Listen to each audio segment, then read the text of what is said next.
I'm with Jim Rollo from State Farm Insurance, and today we're talking about a house that's empty. Jim, thanks for being on the show. John, good to be here. Now, a lot of people don't know this, and you know the details better than I, that if you have a house that is vacant, like, you lived there for 5 years, you just bought a new one, it didn't sell yet, Right. and it's vacant. Yes.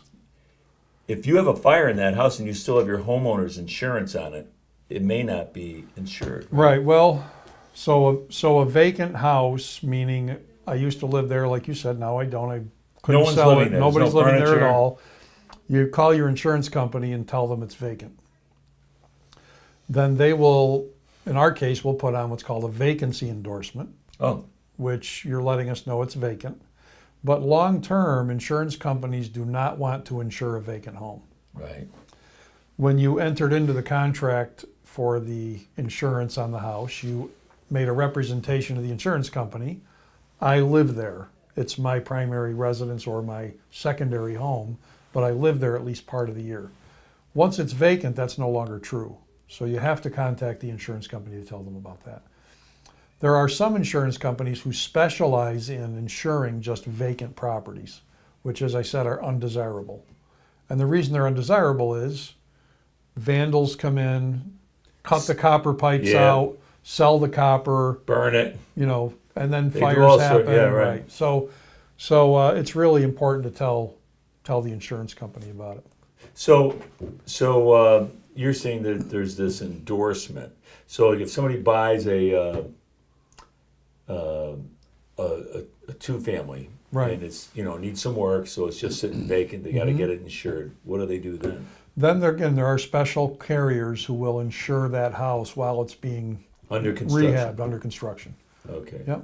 But very few carriers. But we usually refer them to somebody who can help them. So it's important, I guess. Our conclusion would be it's important to keep your insurance company informed or your insurance agent, so this person can tell you where your risks are in Right. terms of something happening. Absolutely, and help guide you as to what should I do now. One of the big things that happens when people have a house that they can't sell is they rent it. Right. So now they have tenants in there. It's very common. And the other thing we have is they might say, well, I don't live there anymore. My son and daughter-in-law and their family live there. And from an insurance perspective, that's a rental property. You say, well, I don't charge them rent. Well, it doesn't matter, because the definition of a rental property is a property that you own that you don't live in. Okay. Whether you collect rent or not That is is your occupied. business. It's either owner occupied, that means you insure it with a homeowner's policy, or it's not owner occupied, which means you insure it with a rental dwelling That's policy. two different policies. Two different policies. Okay. So now, if there is a problem with, the house that you rented when you moved out of it, it wouldn't sell. They just didn't have the right real estate agent, probably. Right. They didn't And call you. They right? didn't call me, and Right. so that's what you get. No, Yeah. I'm joking. And so they have this house. They have now rented it. That can be a problem if there's a fire. If or there's a fire, right. So let's keep in mind that we call it an insurance policy, but in fact it's a contract, right? Okay. So you enter into this contract with the insurance company, saying to the insurance company, I live here, and I'm representing to you that I live here. As soon as I no longer live there, the terms under which I entered into the contract with you are no longer valid. So therefore the contract is no longer valid. So it's been taken all the way up to high-level courts that a claim can happen and not get paid because you misrepresented the facts to the insurance company.